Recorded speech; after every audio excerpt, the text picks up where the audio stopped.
Welcome to episode 1 of the Elevated Dose podcast with Carrie Ferrone. Before we dive in, a quick disclaimer. I am not a doctor.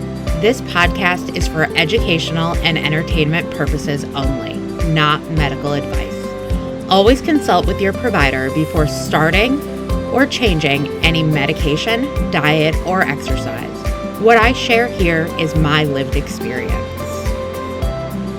I was 12 years old the first time I put myself on a diet. Nobody had to tell me directly. The world around me had already made it clear. Magazine covers at the grocery store screamed about 10 pounds in 10 days. Health class posters split food into good and bad. I remember the old dial scale in our bathroom, twisting it back to 0, stepping on, staring at the number like it was a verdict. I didn't know what healthy was supposed to be, but I knew I was too big, too much. Always the biggest in my friend group, always tugging at my clothes that never fit quite right. So I tried what the world taught me. Smaller portions, skim milk, more vegetables. It worked for a week. I lost a couple pounds, and then I was starving. When the weight crept back, I blamed myself. That cycle, try, lose, slip, regain, shame, became the rhythm of my teens and 20s. By my late teens and early 20s, the diagnoses started. PCOS, insulin resistance, high cholesterol. Doctors explained my body's resistance to weight loss in one breath, and in the next told me to try harder, eat less, move more. Try harder became the soundtrack of my medical life. I tried Atkins, South Beach, Slim Fast shakes cold from the fridge, Special K challenges, Weight Watchers more than once, the grapefruit diet, the cabbage soup diet. If it was in a magazine or advertised on TV, I tried it. My effort was never in question, but my biology, that should have been. But effort was all anyone seemed to care about. Then came October of 2010. I was 28 when everything split apart. I was at my brother's on a Saturday night. My nieces and nephews were young. We had just ordered dinner. Suddenly, I was experiencing sweating, a headache, pain in my jaw. Why did my arm hurt? You know, this feels like a panic attack. I've had those before. I told my brother I was going to go home. He made a joke about me having diarrhea, and I left. On my way home, I made the decision to drive to the emergency room. It was a panic attack. They'll give me an Ativan and send me on my way. But at the ER, boy, did they move fast. I was immediately in triage. Tests, wires, hushed conversations. I was having a heart attack. They wanted to transfer me to one hospital in town because they didn't have a cardiology department. That hospital, that was the hospital where my father had developed staph infection post-open heart surgery before his death. I was adamant I did not want to go there.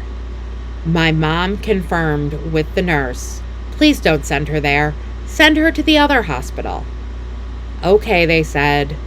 The ambulance came, and I knew one of the paramedics. I knew a nurse. They made me feel some comfort in the midst of pure, unadulterated fear. When I got to the other hospital, they rushed me straight to the cath lab. I briefly saw my mom and one of my aunts as they were wheeling me into the cath lab. The plan was to place stents. That word became my hope. Stents sounded survivable. I knew people who had them. I mean, they weren't 28, but they were fine. And then the stent procedure failed. The cardiologist wanted to stabilize me in the ICU, wait a few days, then come up with next steps. On paper, it sounded calm and reasonable, but I wasn't calm. I was still in the midst of an active heart attack. The pain was so deep I could feel it in my bones, and in my soul. I lay there terrified I wouldn't survive the night. There was a nurse in that ICU that I'll never forget, a red-haired man with steady eyes. He looked at me, he listened to what I was saying, he looked at the monitors and made a choice. He picked up the phone and called my primary care doctor. He explained what was happening, what the cardiologist on call had tried, and what he wanted to do. And my PCP's response was immediate. "We're not waiting. Call the surgeon now." That phone call and the surgeon who arrived a short while later saved my life that night. He came in, calm but urgent, steady, and told me, "Carrie, I've got you. We're going to go in and fix this." I remember my mother's face that evening, white as a ghost, and the way she kept trying to steady herself, because falling apart wasn't an option. I remember the surgeon's words cutting through my fear like a rope across a canyon. Something to hold on to. I'd find out later that he had warned my mother and my family that it would be hard, that because I'd been given blood thinners, was still getting them actually, bleeding would be a major risk. He told them that the longer the surgery lasted, the better my chances. They wheeled me into the OR, lights overhead like the sun. The anesthesiologist telling me to breathe deep, then count back. I prayed I'd wake up, and then everything goes black. When I did wake up 2 days later, my body was a foreign entity. There were tubes coming out of everywhere. Chest tubes, an incision in my arm, 4 incisions down my thigh, and the zipper incision running down my sternum. The pain was immense, but dulled by relief. I had survived. I made it.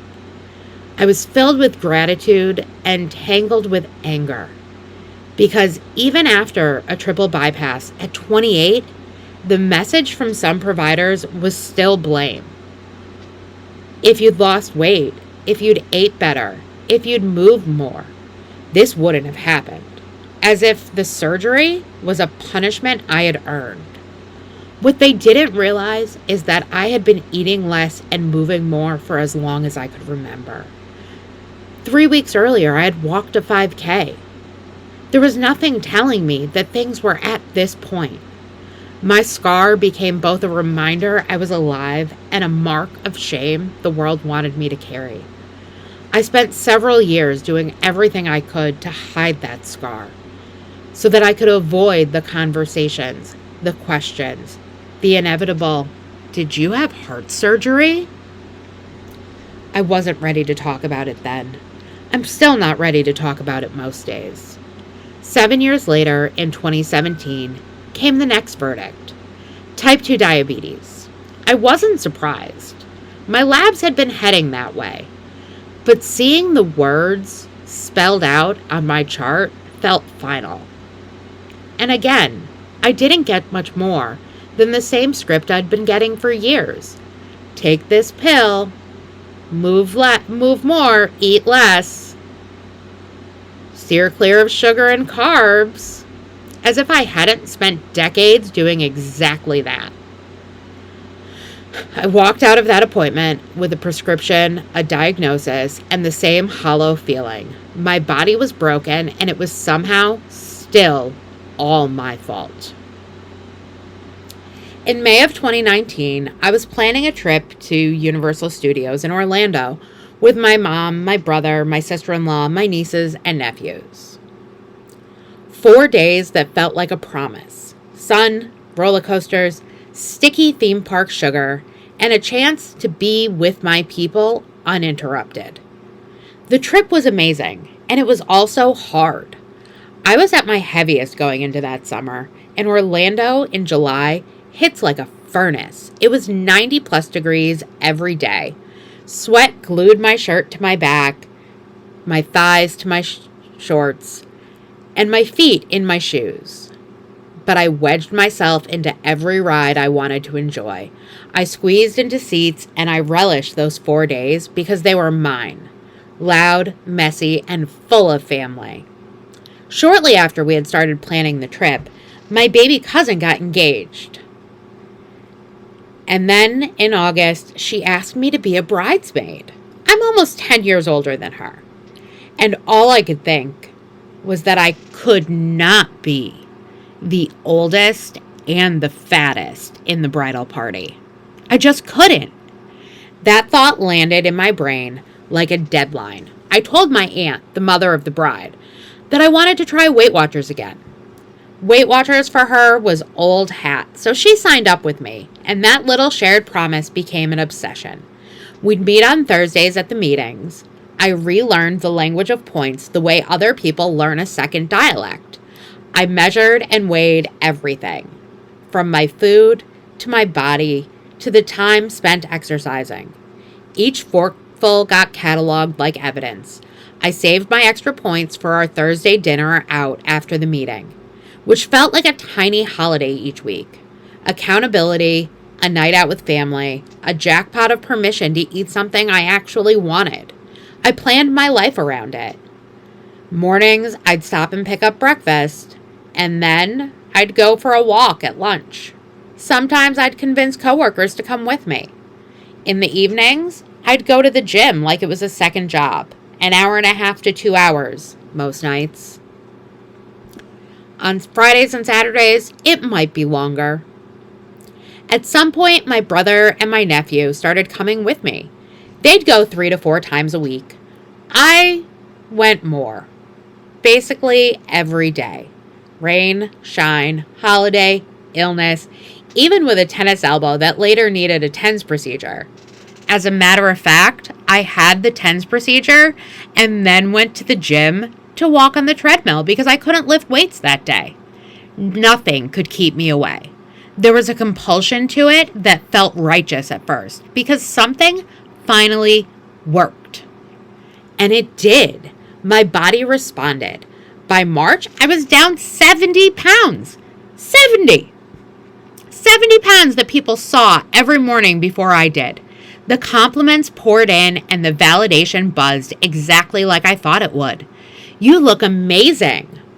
Carrie, you're doing a fantastic job. But behind closed doors, the track I'd built for myself was razor thin. I tracked obsessively. I saved points like currency. I felt proud and on edge all at the same time. There were days I'd choose to walk instead of seeing a friend because walking burned calories. Earned me extra points. There were nights I'd stare at the menu and calculate, silently, mechanically, the moral value of every bite. Then, March 15th, the world shut down. Gyms were closed. In-person meetings were canceled. The park felt wrong with everyone masked and staying apart. The scaffolding that had held my days in place, the meetings, the gym time, the little ritual of Thursday dinner, it all disappeared in one fell swoop. And without it, the system I'd built to keep the pounds off unraveled faster than I could admit. In a strange way, I still managed to lose 5 more pounds that month. Stress and adrenaline and upheaval have their own metabolic math. As the world was shutting down, we were scrambling to replan my cousin's bridal shower and wedding. But those 5 pounds that I lost, it didn't feel like a victory.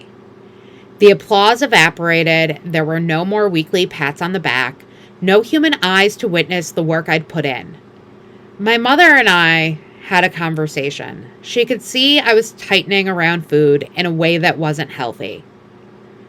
It was the hard question out loud. Was I developing an eating disorder? That question landed like a ton of bricks. I hadn't wanted to hear it. I hadn't wanted to ask it. Because admitting it meant I had to look at why I was willing to chase those numbers until everything else blurred. But when the structure of Weight Watchers was removed, the compulsion I'd practiced every day didn't stop. It simply had nowhere to go. I white-knuckled through that summer. The wedding happened in August. I showed up dressed as the bridesmaid at my lowest weight since 9th grade. Proud in a way that felt hollow because the price had been so steep. And then the rebound began. It didn't crash overnight. It was slow and patient and cruel. A pound here, 2 there.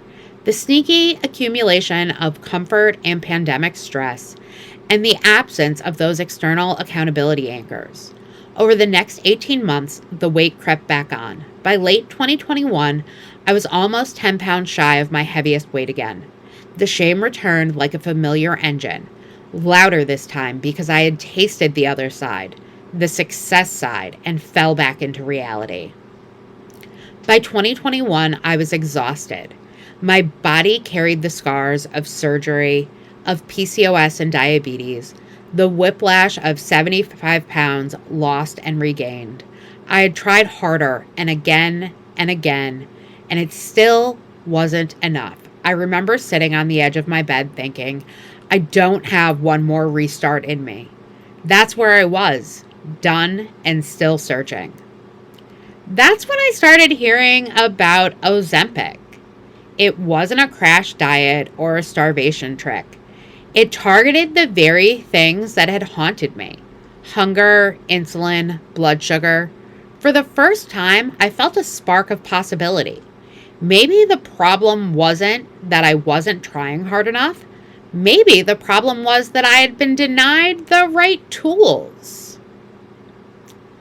When I was at my lowest, what I needed wasn't another lecture. It was care that understood my whole story. Fridays is a telehealth platform prescribing compounded GLP-1s at a fraction of the cost of name brand medication. But more than that, it's the way they treat you. No stigma, no judgment, just care. If you've been considering starting, go to joinfridays.com and use my code CARRY for a savings on your first month. As a patient and affiliate, I can tell you, access matters, care matters, and this is one way to get it. By early 2022, I was at the breaking point. I couldn't diet one more time. I couldn't white knuckle another point system. I was burnt out and scared to even step foot in the gym. But the more I read about GLP-1s and Ozempic, the more it made sense. They weren't magic, but they addressed what my body had been screaming all along. In June 2022, I held my first Ozempic pen.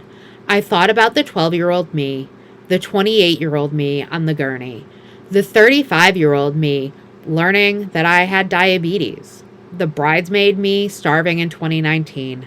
I thought about all those versions who had been told to try harder. And for the first time, I wasn't trying harder, I was trying different. I didn't know then what would come next. The setbacks, the failed attempts, the medication shifts, the eventual breakthrough. But I knew I was choosing hope again. That's where I'll leave you for now, because what happened after that first shot, the slow climb, the doubt, the shift, is episode 2. Thank you for listening to the Elevated Dose podcast with Carrie Ferrone. Subscribe so you don't miss what's next.